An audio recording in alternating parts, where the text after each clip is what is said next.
how to change default apps on a OnePlus Nord 3, Nord CE3 Lite, Nord CE4. Open the app drawer on your device. Tap the settings app. Now scroll down. Tap on apps.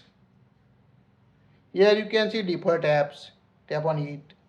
By default set browser app, caller ID spam app, digital assistant app, home app, as a OnePlus launcher, system launcher, phone app, SMS app.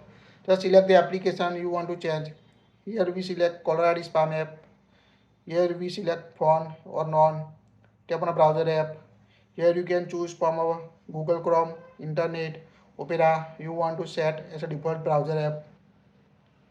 So just select the application home app. Here system launcher by default set. You can also use third party launcher to customize your home screen or lock screen on a OnePlus series.